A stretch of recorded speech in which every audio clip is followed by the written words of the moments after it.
Somos familia de Dios, nación santa. En la carta de los Hebreos, ¿a quién le escribiría el escritor? A los hebreos. En la carta de los Hebreos. Los hebreos, el pueblo judío. Por lo tanto, todas las referencias que el escritor va haciendo es a todo lo que ellos han vivido como nación. Y va a ser un contraste entre Moisés, la ley y Jesús, y entre el Antiguo Testamento y el Nuevo Testamento, entre la ley y la gracia, porque para ellos era eso un lenguaje conocido. Amén. Y comienza diciendo en el versículo 18, porque no os habéis acercado al monte que se podía palpar y que ardía en fuego, a la oscuridad, a las tinieblas y a la tempestad, al sonido de la trompeta, a la voz que hablaba, la cual los que la oyeron rogaron que no se les hablase más, porque no podían soportar lo que se ordenaba. Si aún una bestia tocar el monte, será apedreada o pasada con dardo.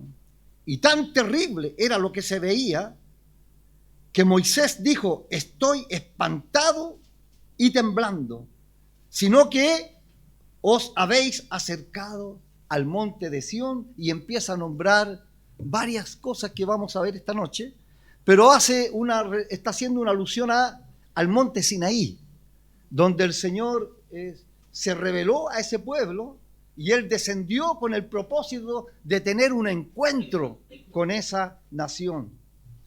Allí y en ese monte, por eso, y hace relata unas características ahí espantosas, porque hay una confrontación entre la santidad de Dios, porque Dios es santo, habita en la altura y la santidad, y el hombre es pecador. Por lo tanto, entre Dios y su santidad y el hombre hay una brecha muy grande.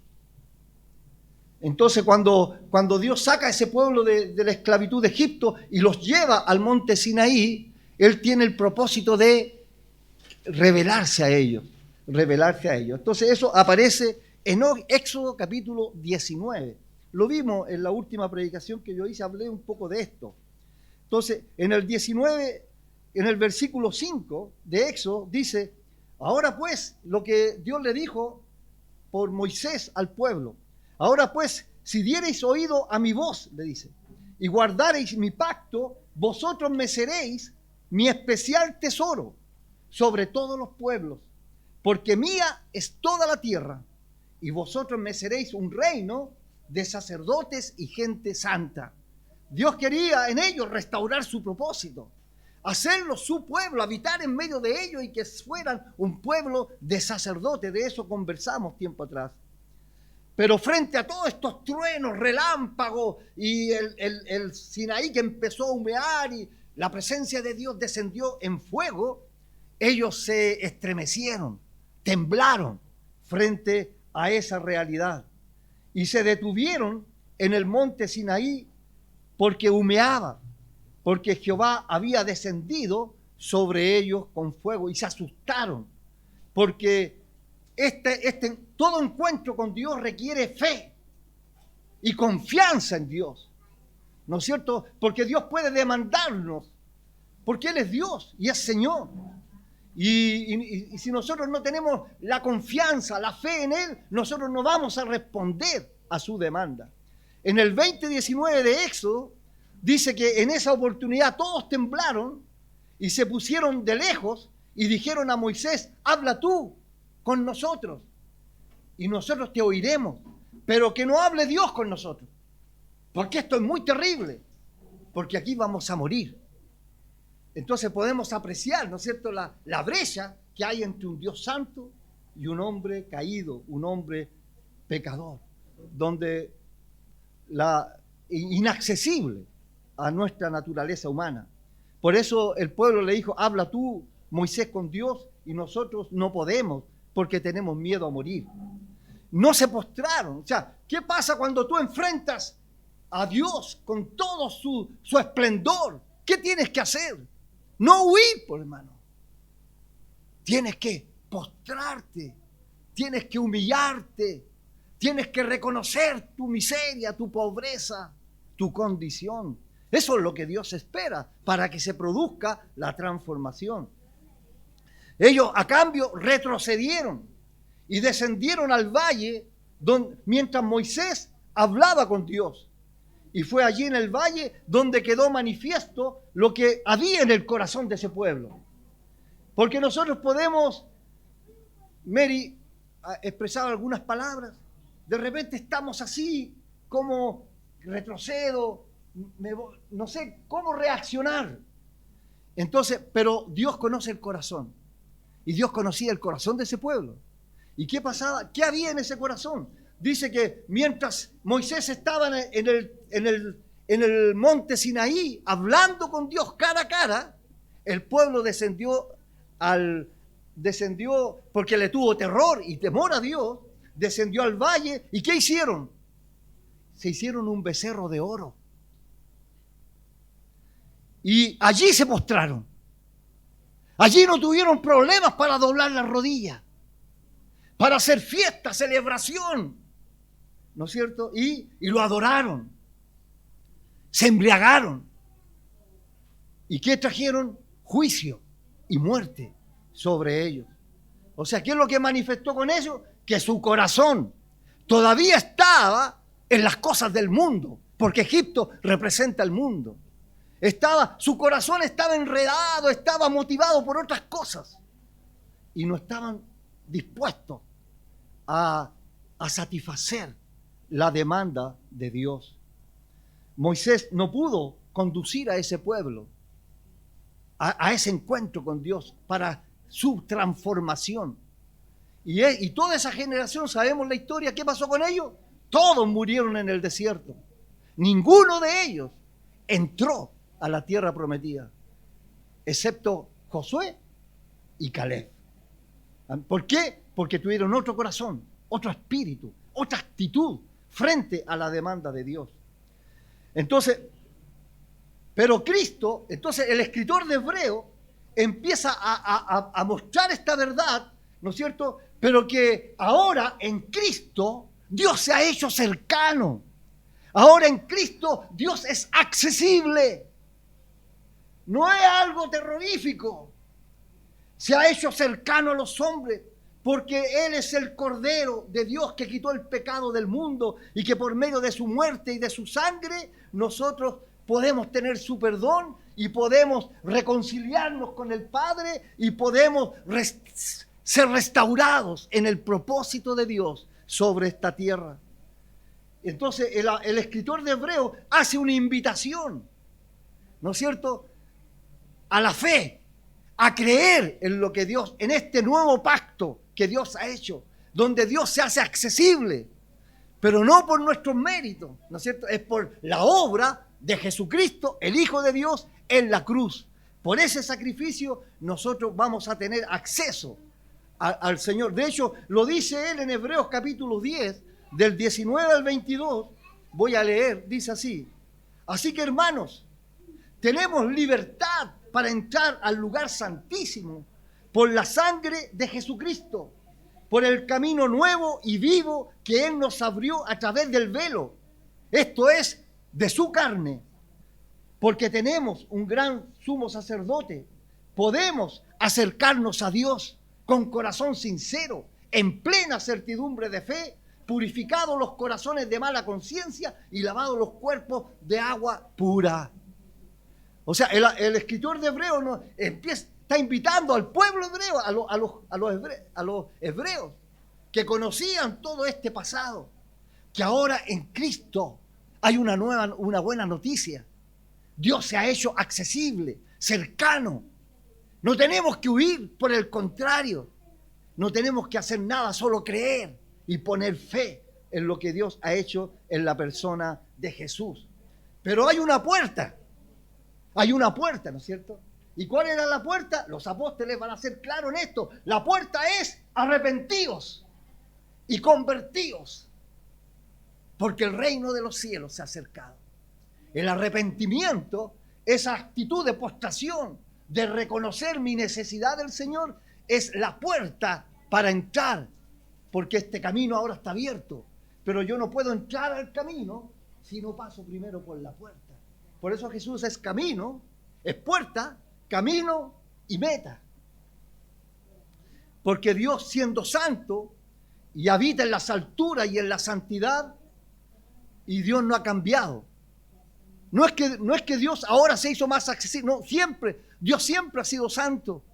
Y en el Antiguo Testamento, todo aquel que entró por fe y se humilló delante de Dios, entró a la presencia de Dios y disfrutó de la presencia de Dios. De hecho, eso vamos a ver.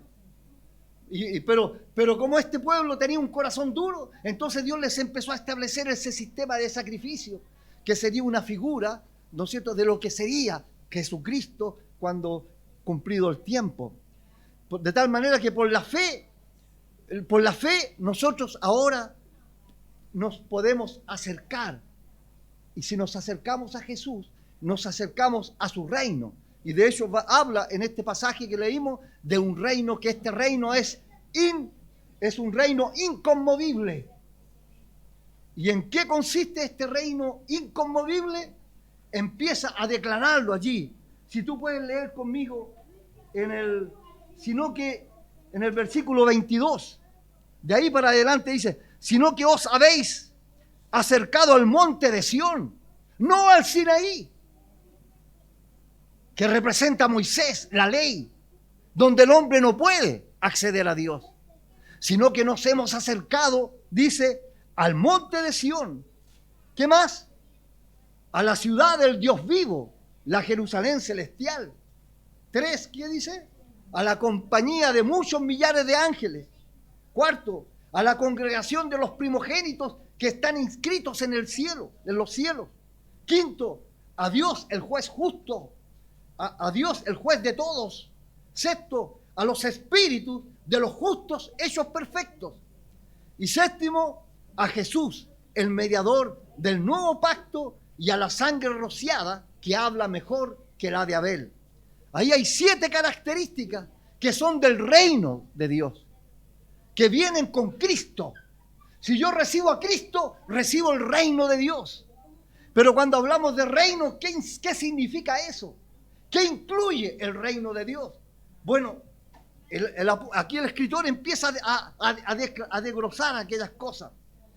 Todas estas verdades, hermanos, son parte del reino de Dios que en Cristo ha venido a nosotros y las hemos recibido en Cristo. Estos son parte este es el querigma, ¿no es cierto?, que predicaban los apóstoles, porque vamos a estar hablando del querigma, ¿no es cierto?, de estas verdades que revelaban los apóstoles y las predicaban, y la didaqué, que es la enseñanza de la doctrina del Señor. Entonces, todas estas verdades son querigma que predicaban los apóstoles, que enseñaban al pueblo. Son parte de la revelación que Dios nos ha dado por medio de su Espíritu y que debemos creer, recibir y hacer parte de nuestra vida. Si nosotros decimos, nosotros somos una comunidad bajo el reino de Dios, eso significa que tenemos que tener estas verdades incorporadas a nuestra vida. Porque no es simplemente decir una palabra cliché, ¿no es cierto? ¿Y qué significa eso? Bueno, aquí vamos a ver 7 verdades, que revelaciones del Señor que debemos asimilarlas y debemos acercarnos a ellas. Por eso, ¿cómo dice? Os habéis acercado. ¿Qué significa? ¿Qué podemos deducir de eso? Que nos habla de cercanía, ¿no es cierto?, de estar muy cerca, dentro de ellas, o tocando estas verdades. Y eso nos da identidad de lo que somos y hemos recibido en Cristo. Os habéis acercado, es entrar en ellas, es hacerse parte de ellas, es vivir en ellas, es lo que nos tiene que dar identidad, porque es lo que hemos recibido y es lo que somos ahora en nuestro Señor Jesucristo. Entonces eso es lo que el escritor le está diciendo a los hebreos. Ustedes no pueden seguir viviendo en la cultura antigua del antiguo pacto. No, porque ahora en Cristo ha venido a nosotros el reino de Dios. Y esto tiene un significado espiritual. Por eso Efesios dice que Dios nos ha bendecido con toda bendición espiritual. Entonces veamos, bueno, en lo que esta verdad también la declara Pedro ahí en su primera carta, en el capítulo 2, versículos 9 y 10, un texto que lo cantamos incluso, donde el apóstol Pedro dice que vosotros sois linaje escogido, soy real sacerdocio, soy nación santa, pueblo adquirido por Dios, para que anunciéis las virtudes de aquel que nos llamó de las tinieblas a su luz admirable. A vosotros, dice Pedro, que en otro tiempo no éramos pueblo, pero que ahora sois pueblo de Dios, que en otro tiempo no habíais alcanzado misericordia, pero ahora habéis alcanzado misericordia. Entonces ellos tenían claridad, entendimiento de que ahora eran pueblo de Dios. Es la vida eterna. Esta es la vida que Dios nos ha dado, es la vida eterna que nos ha sido dada. Veamos, mira, desglosemos cada una de estas, hagamos una pasadita rápida para entender algunas verdades. Nos hemos acercado ¿cuál es el primer punto? Al monte de Sión, no al monte Sinaí. Entonces, no hay que, o sea, el apóstol está diciendo que, el escritor está diciendo que acerquémonos con otra mentalidad, con otra actitud. De hecho, Mary estaba hablando de que cuando estamos juntos, como este reino es espiritual y está en nosotros, pero un día se va a hacer real en un cielo nuevo y una tierra nueva, y Cristo va a reinar sobre esta tierra. Ahora, mientras estamos hasta la segunda venida del Señor, este reino está en nosotros y con nosotros, es un reino espiritual. Y debemos caminar en él, sobre esta tierra. Amén. Así que, amados hermanos, no el monte de Sión, que representa la ley y que nadie podía cumplir. Nos hemos acercado al monte de Sión, donde nos acercamos con fe. El monte de Sión representa el monte de Dios. Nos hemos acercado al Señor. ¿Y cómo nos acercamos? Por fe. ¿Y en qué fe? ¿Fe en qué? En nuestro Señor Jesucristo, en su sacrificio, en su obra. Por eso el libro de Hebreos habla de Cristo, el sumo sacerdote, el sacrificio perfecto, el que abre este camino nuevo y que nos permite entrar en el reino de Dios. De tal manera que nos acercamos por fe, porque ese es el lugar donde Abraham por fe obedeció a Dios y ofreció en sacrificio a su hijo Isaac. En esos años era el monte Moriah, se llamaba así. Entonces, en quien Dios le había prometido descendencia, fue en ese lugar donde Abraham, cuando iba a ofrecer a Isaac, escuchó la voz de Dios y Dios le detuvo la mano para, no, en lugar de su hijo, en vez de sacrificar a Isaac, sacrificar a un carnero. Pero ¿por qué? Porque Dios miró su corazón y vio que en él había fe, había actitud de obediencia, y él estaba creyendo hasta que Dios era poderoso para levantarlo de entre los muertos, porque era el hijo de la promesa. Amados hermanos, nos hemos acercado al monte de Sión, el lugar del verdadero y definitivo sacrificio. Este monte de Sión representa el monte donde Abraham, por fe en una figura, ofreció a Isaac. Pero ahora este monte de Sión, después de algunos años, cuando vino Jesucristo, fue el monte allí donde Jesucristo fue crucificado, donde Jesucristo fue como el Cordero de Dios. Y allí en el monte, junto a ese monte de la calavera, que era parte de este monte que le llamaban Sión, porque incluso Sión se le llamaba a toda la ciudad, donde fue crucificado. Y también junto a este monte está esa tumba vacía y que permanece hasta hoy. Si tú visitas, dicen que si uno visita, allá pueden encontrar, muestran una tumba vacía. ¿Por qué? Porque Dios levantó a Jesucristo de la muerte y lo resucitó al tercer día. Y en ese lugar, en ese monte, Jesús venció la muerte, venció el pecado, venció al maligno para darnos redención. Allí, en ese monte, Jesucristo clavó toda el acta el acta que nos era contraria, para darnos una nueva vida y cambiar nuestro corazón de piedra en un corazón de carne. Como declara el profeta Jeremías, os daré un corazón nuevo y un espíritu nuevo pondré en ustedes. Aleluya. Hermano, allí en la cruz Dios hizo posible lo que no podía hacer. Esa transformación que Moisés no pudo lograr con ese pueblo, porque Moisés es figura de Cristo también. Pero Cristo sí cumplió esa profecía, donde nos da un corazón nuevo y nos da un espíritu nuevo para que podamos servir a Dios. Eso significaba el monte de Sión. El monte de Sión. Y en ese mismo monte, hermano, es el monte de la gracia y de la misericordia. ¿Por qué? Porque en ese lugar David danzaba, David cantaba y adoraba a Dios. Cuando trajo el arca, decíamos la última vez, ¿no es cierto? Cuando trasladó el arca a Jerusalén, allí tenía él la tienda y danzaba y se alegraba porque Dios estaba en medio de ellos. Y David consagró ese lugar. ¿Para qué? Para que se construyera el templo de Jerusalén. Porque el templo era el lugar que representaba la presencia de Dios. Así que, hermanos, ¿a dónde nos hemos acercado? ¿Qué entendemos cuando decimos nos hemos acercado al monte de Sión? Nos hemos acercado a Dios mismo. Aleluya. Al sacrificio de su Hijo, a su obra completa y perfecta, que nos da libertad para adorar y para alabar y bendecir al Señor. Ese monte, a este monte nos hemos acercado por fe. Es más que un lugar físico, hermano. Es una realidad espiritual que hemos alcanzado en Cristo. Amén.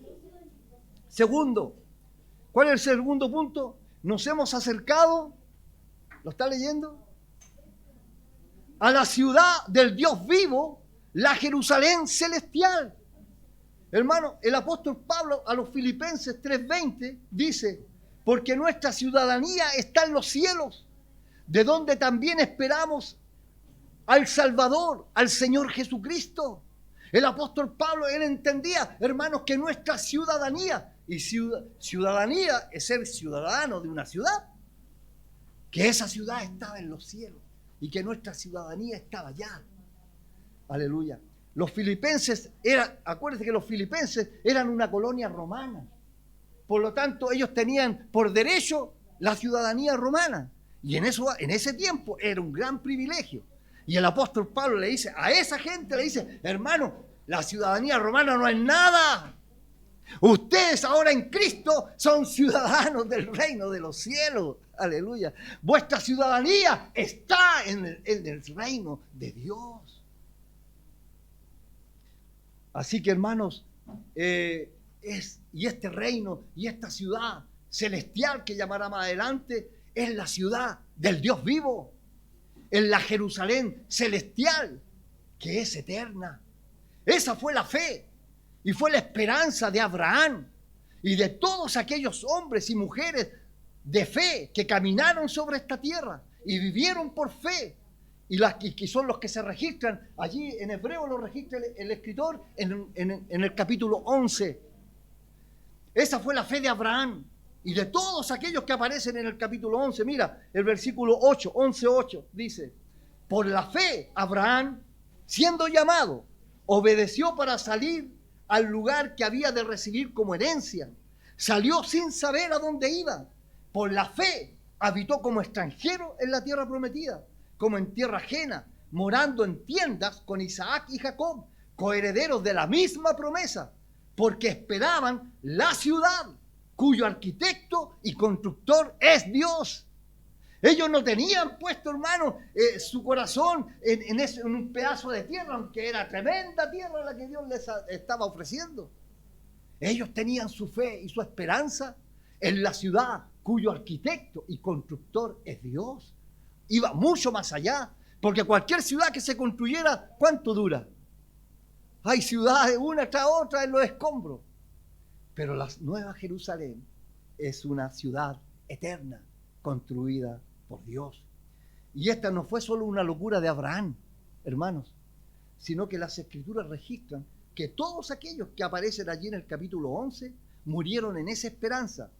Ellos vivieron por fe sobre esta tierra en la esperanza de una realidad espiritual y celestial que Dios les había prometido. Mira, leamos el 11:13.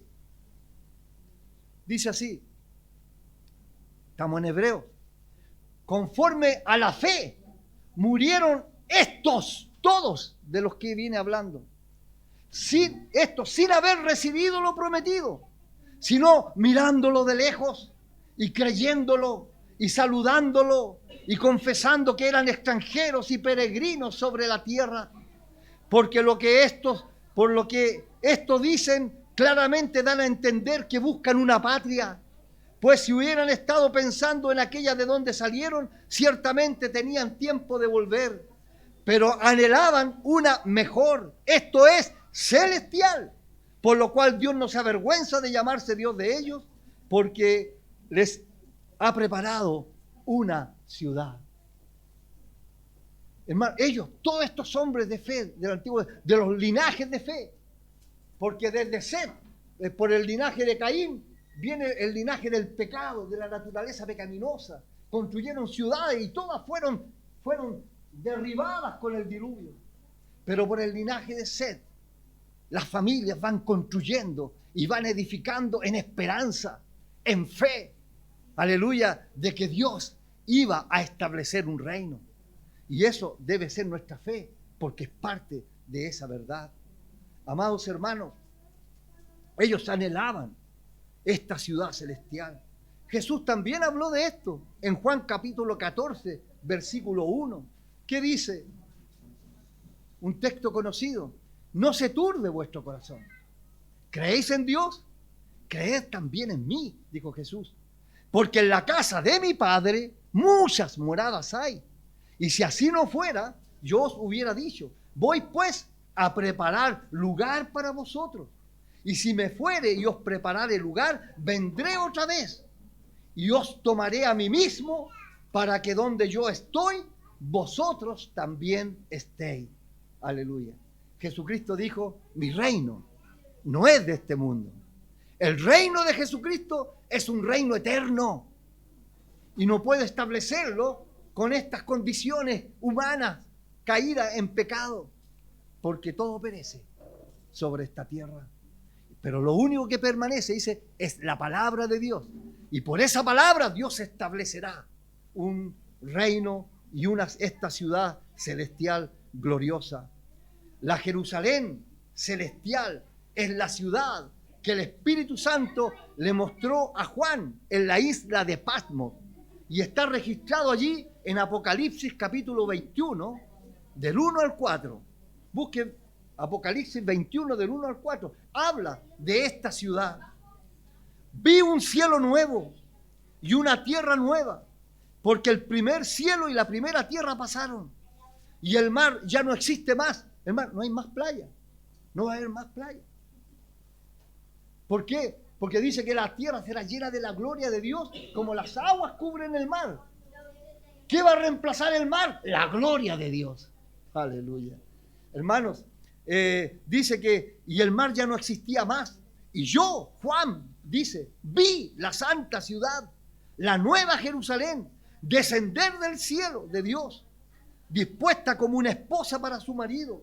Y oí una gran voz del cielo que decía, he aquí el tabernáculo de Dios con los hombres, y Él morará con ellos, y ellos serán su pueblo, y Dios mismo estará con ellos como su Dios. Enjugará Dios toda lágrima de los ojos de ellos, y ya no habrá muerte, ni habrá llanto, ni habrá clamor, ni dolor, porque las primeras cosas pasaron. Está hablando de esta ciudad. El Señor se la reveló en una visión. ¿Por qué, hermanos? Porque eran hombres espirituales y que tenían visión espiritual. Y nosotros hemos salido por una visión espiritual, el reino de Dios. Y estas son las características del reino que debemos abrazar y tener en nuestra vida. Hermanos, ¿cómo será esa ciudad? Hay muchas, nadie tiene tanta claridad de cómo va a ser esa ciudad, pero sí concretamente la Escritura nos señala que será una realidad, porque es la ciudad del Dios vivo, la Jerusalén celestial. a la cual tú y yo pertenecemos. Somos ciudadanos del reino de los cielos. Esa es nuestra ciudadanía verdadera. Más que ser chileno, venezolano u otra nacionalidad, hermano. Somos ciudadanos del reino de los cielos. ¿Sabes tú que cuando esta palabra empezó a llegar a nosotros hace muchos años atrás, ustedes eran niños? Los hermanos dijeron entonces, votemos el carnet de identidad. Porque ¿para qué queremos si que ahora somos ciudadanos del reino de los cielos? Y eso era más glorioso y eso era más importante. Hermanos, si esta verdad va pesando en nuestro corazón, se va a ir alejando y va a ir disminuyendo cualquier amor a cualquier patria terrenal. Una gloriosa verdad. Esta gloriosa verdad, hermanos, como discípulos debemos creerla. ¿Para qué? ¿Por qué? ¿Por qué esto es importante?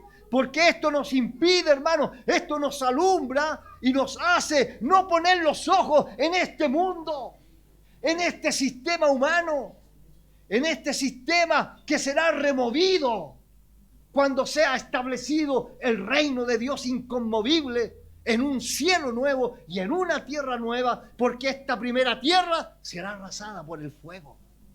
Nada de lo que el hombre construye y edifica perdurará. Dios establecerá esa ciudad, la traerá del cielo y la establecerá sobre esta tierra y Jesucristo reinará. Y nosotros, dice, reinaremos con Él. Reinaremos con Él. Así que, amados hermanos, esta debe ser la esperanza. Por esta esperanza murieron los apóstoles, por hermano. Ellos dieron la vida por esta verdad, por esta gloriosa verdad. Hermano, tercer punto, ¿cuál dice?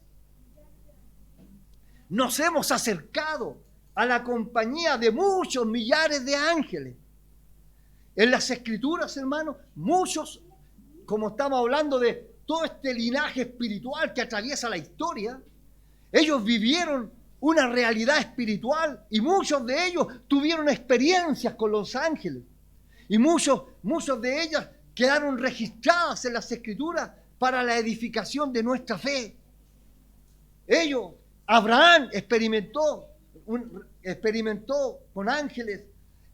Todos ellos, si los empezamos a nombrar, Jacob, Josué, los profetas, hermanos, María y José, los apóstoles. Ellos tuvieron experiencias con los ángeles, podían ver los ángeles. A veces que estaba, de hecho, un solo ejemplo, hermano, de una historia que usted conoce. Un día el ejército sirio rodeó a Eliseo. Estaban enojados con él y querían apresarlo. Y el siervo de Eliseo salió afuera y dijo, estamos rodeados. El ejército. Y salió Eliseo y le dijo, no tengas miedo. Le dijo Eliseo a su siervo, cuando estaban rodeados por el ejército sirio, porque más son los que están con nosotros que los que están con ellos. ¿Qué estaba viendo Eliseo? Vio el ejército de Dios, que era más poderoso y más glorioso que el ejército sirio. Y de hecho no lo pudieron apresar. Dios los confundió y los hizo huir. Hermano, una visión celestial del ejército de Dios. Hebreos 1:14, Hebreos comienza hablando de los ángeles.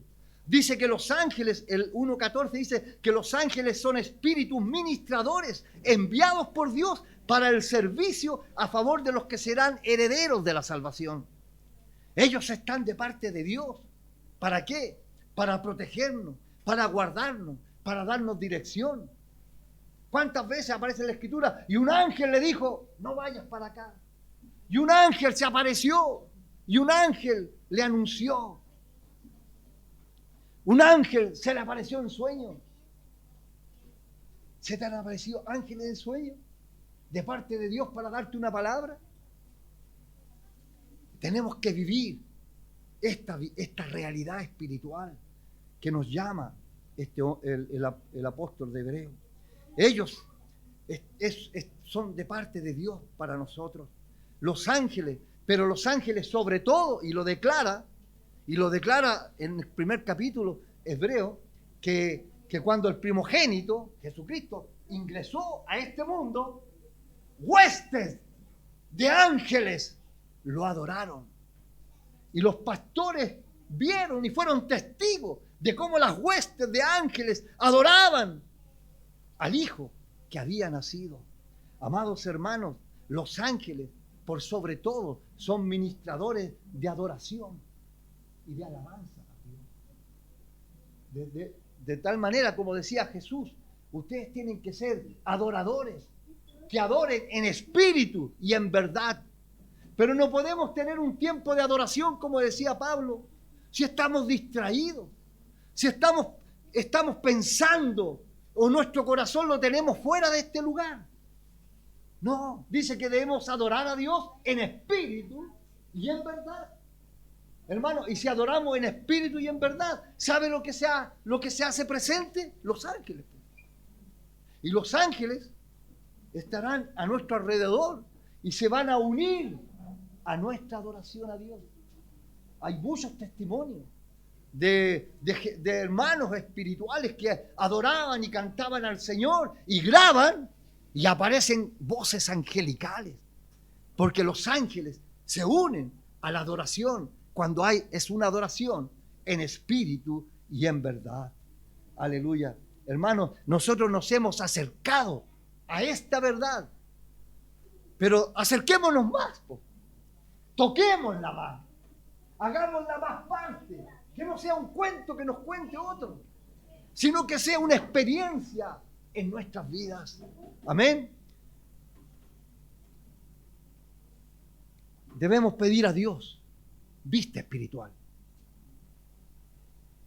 para poder ver todos estos recursos que el Señor ha puesto a disposición para los hijos del reino. Y el punto 4, ¿cuál es? ¿Quién está siguiendo? Nos hemos acercado a la congregación de los primogénitos que están inscritos en los cielos, hermano. A esa realidad nos hemos acercado. De esto formamos parte. Hermano, y dijimos que el escritor hebreo le está escribiendo a los hebreos. Ellos entendían cuando se les hablaba de primogénitos, porque ellos, los hebreos, ellos consagraban a todos sus primogénitos y hasta los primogénitos de los animales para hacer ofrenda a Dios. Porque y el primogénito de la familia tenía para ellos doble herencia y eran herederos, se supone que eran herederos de la fe de la familia y asumían esa responsabilidad. Pero nosotros vamos viendo a través de la Escritura, porque Dios, claro, el primogénito, el que nace físicamente de la mamá, ¿no es cierto? El primer hijo, varón. Pero en la Escritura empezamos a ver que Dios empieza a ser un linaje espiritual, más que físico. De hecho podemos darnos cuenta que no siempre fue el primer hijo el que abrazó, el que fue el primogénito, porque el primogénito era el que abrazaba las promesas de Dios. El que abrazaba la promesa de Dios, la primogenitura, ese era el primogénito. Hermano, eso ocurrió mira qué glorioso, ocurrió con Isaac, ocurrió con Jacob y también ocurrió con José. Ninguno de ellos abrió la matriz de su madre. Isaac, primero nació Ismael, pero Ismael no abrazó la promesa. Nació primero Esaú que Jacob y tampoco abrazó la promesa. Antes de José nació Rubén, nació Simeón, nació Leví, hubieron otros.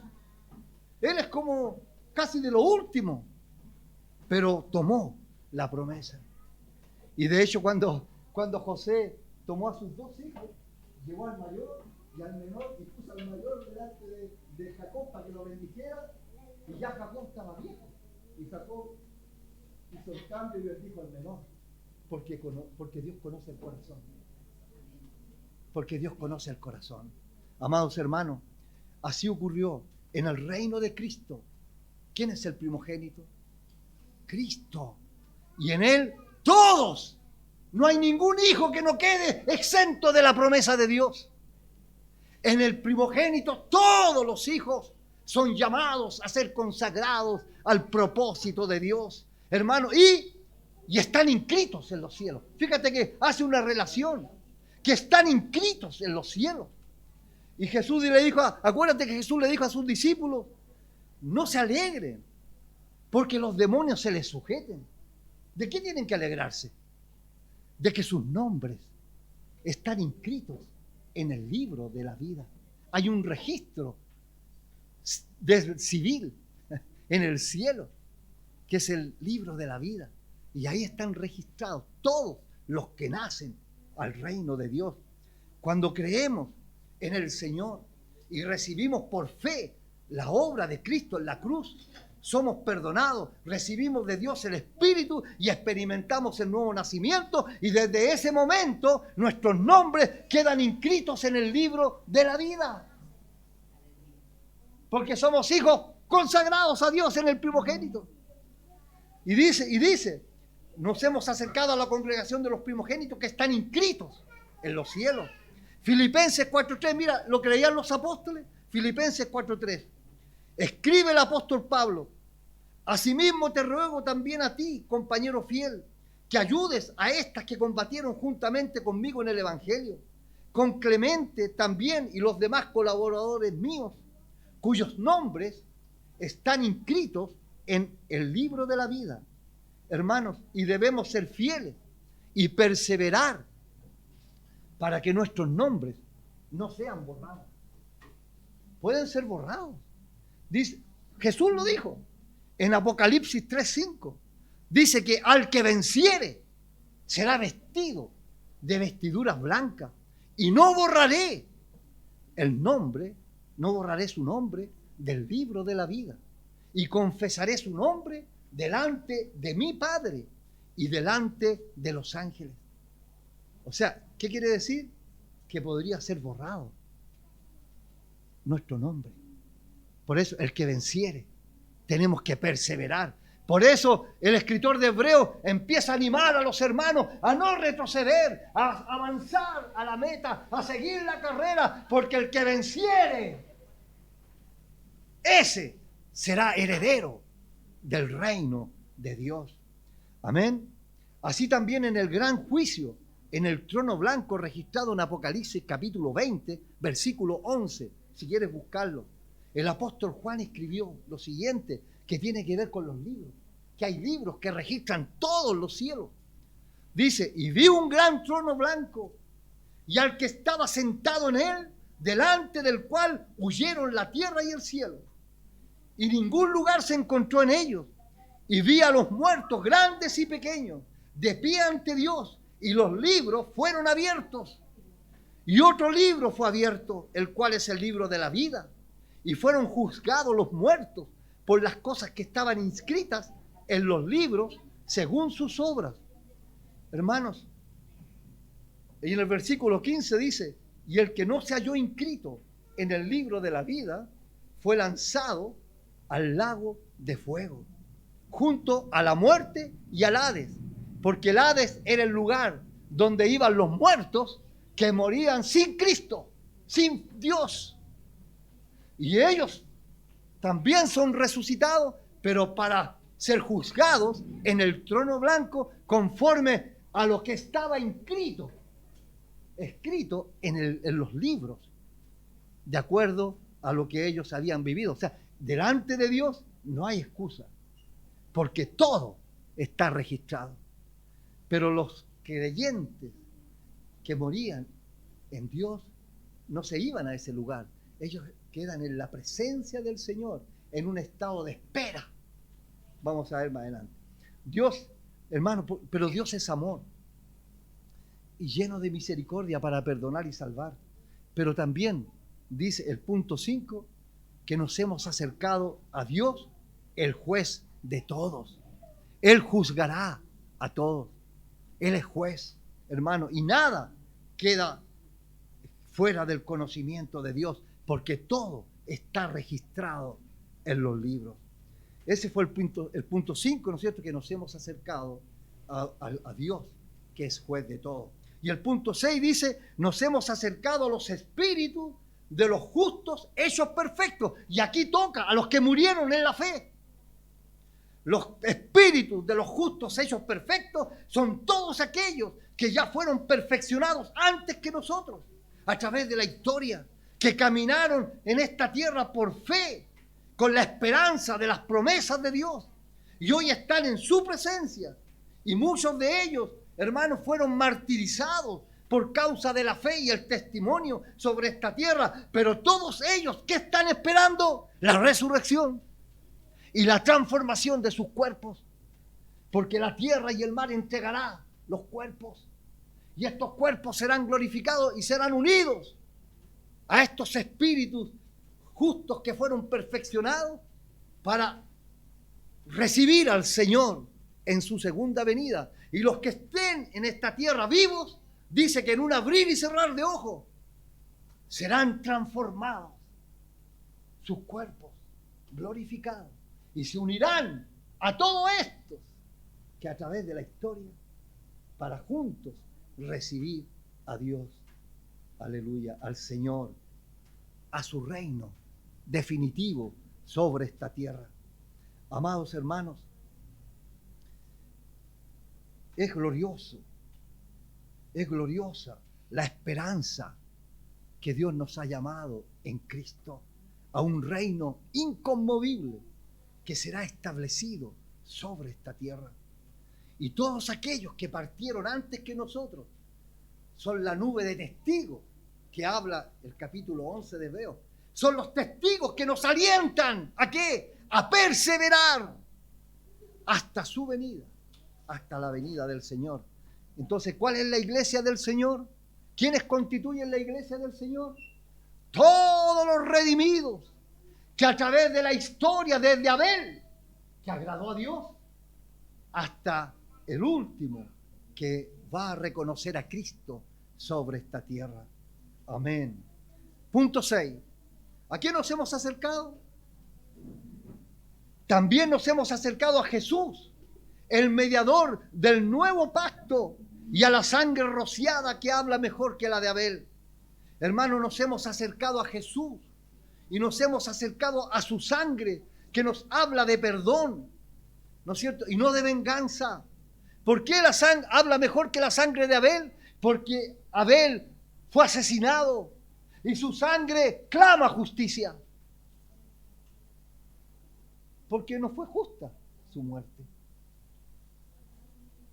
Amados hermanos, pero la sangre de Cristo clama por perdón, clama por salvación, clama por santidad. Dios se ha hecho accesible, Él es mediador, Dios se ha hecho accesible por medio de Jesucristo a los hombres. Todos podemos acceder a Dios, no por nuestros méritos, sino que por el mediador, Jesucristo, por medio de su sangre.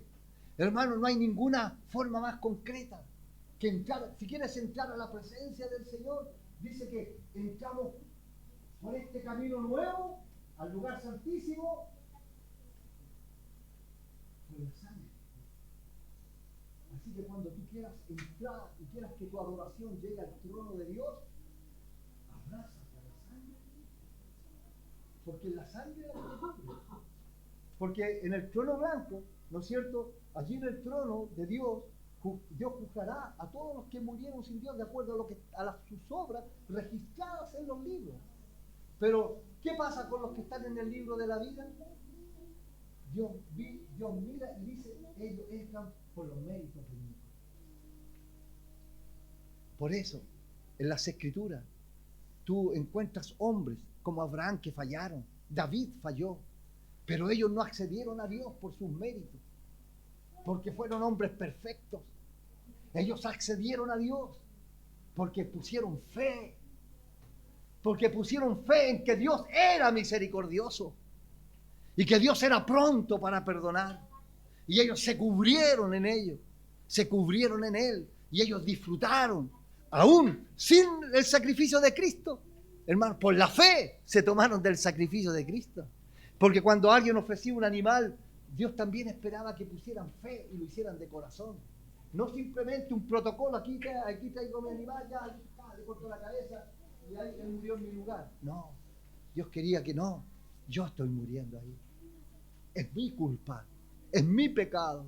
Señor, perdóname en este animal. O sea, Dios esperaba fe, Dios esperaba corazón para al presentarnos delante del Señor. Y Dios habla, hermano, de todas estas verdades que eran lejanas, porque antes no éramos pueblo, pero ahora hemos sido pueblo de Dios. Cuando hablamos un poco del monte Sinaí, ¿te acuerdas? David danzaba, cantaba, bailaba, saltaba, disfrutaba de la presencia del Señor y no respetó el velo. Él armó una tienda y donde puso el arca al medio y él por la fe disfrutó de la presencia de Dios. Pero todos los demás tuvieron que establecer un tabernáculo donde había un velo allí en medio y que el sumo sacerdote entraba una vez por el año. ¿Por qué? Porque era terrible. Porque Dios es santo y nosotros pecadores. Y el que ose entrar, caía muerto. Y por eso ese pueblo le temió acceder a la presencia de Dios en el Sinaí. Pero si ellos se hubiesen postrado, inclinado su corazón, se hubiesen humillado, Dios no los habría despreciado. Pero ellos fueron duros de corazón. Por eso también el escritor nos va a hablar al final de esta enseñanza, nos va a hablar y nos va a poner una advertencia. En el versículo 25 dice: mirad, que no desechéis al que habla. Aquí nos habla de una advertencia. Porque si no escaparon aquellos que desecharon al que los amonestaba en la tierra, mucho menos nosotros si desecháramos al que nos amonesta desde el cielo. Hermano, Dios muchas veces, empieza Hebreo, Dios ha hablado a los hombres de muchas maneras, pero ahora en los postreros tiempos del cielo nos habla a través de su Hijo. No desechemos al que habla. Esa es la advertencia para todos los creyentes, de no desechar al que habla, ¿no es cierto? Porque ahora Dios nos está hablando por medio de Jesucristo, por medio de su Hijo, y nos amonesta, ¿no es cierto? ¿Por qué? Porque el reino está entre nosotros y en este reino Dios lo ha hecho cercano y Él nos ha dado todos estos recursos, todas estas verdades para que sean parte de nuestra vida, y esto vivifica en nuestro corazón y anima en nuestra vida y nos dan esperanza para vivir en esta tierra y caminar por fe como tantos hombres lo hicieron antes de nosotros. Porque todo este sistema humano, todo proyecto humano no prevalecerá delante de Dios. Por tanto, no pongamos nuestro corazón en las cosas del mundo y no hagamos tesoros en la tierra. Hermano, eso era la advertencia. Y ¿a quién pone de ejemplo? A Esaú. Porque Esaú era el primogénito, el que tenía el derecho a la primogenitura y a las promesas de Dios. ¿Pero por qué la cambió? Por algo material, hermano. Por algo temporal. Por un plato. Póngale un plato poroto o de lenteja. ¿Cuánto duró? Al otro día ya volvió a tener hambre. Hermanos, no cambiemos el reino por cosas temporales, por cosas de este mundo que trata de cautivarnos, porque pertenecemos a esta patria de Dios, a esta ciudad celestial. Allí está nuestra ciudadanía. No pongamos esperanza en este sistema, en esta ideología, en esta otra, porque todas, hermanos, todas te decepcionarán. Porque el único que establecerá verdadera justicia y establecerá una verdadera equidad sobre esta tierra será el Señor, cuando Él venga en su reino. Y nosotros debemos caminar en esta tierra con la esperanza de ese reino. Y mientras más esperanza y más creamos y más digamos, venga tu reino, más pronto Dios lo establecerá. Y Dios, como primicia, podría establecer su reino en los hombres ahora como vivimos. Porque en momentos de la historia donde la iglesia oró y buscó, imploró que Dios trajera su reino, ¿qué es lo que se produce? Un avivamiento, donde se convierten diputados, senadores, presidentes, y gran parte de la sociedad. Y de alguna manera la sociedad empieza a expresar los valores y los principios de Dios. Pero eso tiene que hacerlo Dios. Eso no se gana con una elección. Porque no es democracia. Es Dios por medio de su Espíritu. Y Dios dice que Él ha derramado su Espíritu sobre toda carne. Si lo creyéramos en este tiempo, que para Dios no hay nada imposible. Que Dios puede tocar a las personas. Y creamos que el Señor va a traer personas. Amén. Y que vamos a tener que buscar un lugar más grande. Porque el Señor va a multiplicar y va a añadir a su iglesia. Pero cuando la iglesia está parada firme en el reino de Dios, en el querigma, que son las verdades que el Señor establece para su iglesia. Porque muchas de estas verdades las cantamos, pero tal vez no las creemos. Y no las hemos abrazado de verdad. ¿Por qué? Porque nuestro corazón está dividido. A veces está enredado en tantas otras cosas. Pero es tiempo de definición. ¿No es cierto? El pueblo de Israel se quejaba en un determinado momento de tremendas injusticias, porque el rey Acab con la reina Jezabel eran terribles y había una injusticia y la gente estaba cansada, terrible. Y el Señor, y seguramente muchos oraban al Señor, restaura, Señor, trae justicia, Señor, sobre esta tierra.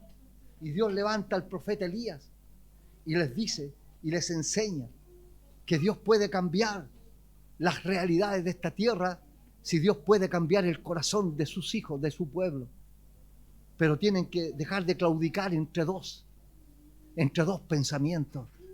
O sirven a Dios o sirven a este sistema. No podemos servir a dos señores. Amados hermanos, y termina estos pasajes que leímos, estos textos, termina con que si nosotros hemos recibido este reino, vamos a tener gratitud. El versículo 28. Así que recibiendo nosotros un reino inconmovible, tengamos gratitud. La gratitud es un resultado de nuestra fe en el reino de Dios. Hermano, y si tenemos un corazón agradecido, no va a haber queja, sino que tienen un cántico nuevo cada día. Un corazón agradecido se alegra con la gracia que Dios le ha dado y no busca compararse ni desea la gracia del otro, para así servir al Señor con alegría, sin envidia, sin celos, con un corazón libre, para alegrarnos también con el don y la gracia que Dios le ha concedido a mi hermano. Un corazón agradecido, hermano, en este tiempo, fruto de que vamos creyendo y nos vamos acercando al reino de Dios y lo vamos trayendo a nosotros, es que hay una disposición para que el Señor en este tiempo vaya edificándonos y estableciendo en nosotros su servicio, impartiendo sus dones, sus ministerios, para que podamos servir al Señor en este tiempo. Un corazón agradecido está abierto al Espíritu Santo y su llenura para ser usados y aprobados por el Señor para la edificación mutua, procurando agradar a Dios y no a los hombres, haciéndolo con temor y reverencia, porque el Señor es fuego consumidor. Así culmina el versículo 29. Y para concluir, le invito a que leamos estos últimos versículos, el 28 y el 29. Amén. Todas estas verdades que he expuesto, hermano, son querigmas que el Señor quiere que creamos y abracemos en este tiempo. Versículos 28 y 29. Dice así: así que, recibiendo nosotros un reino inconmovible, tengamos gratitud y mediante ella sirvamos a Dios, agradándole con temor y reverencia, porque nuestro Dios es fuego consumidor. Amén y amén. Padre, somos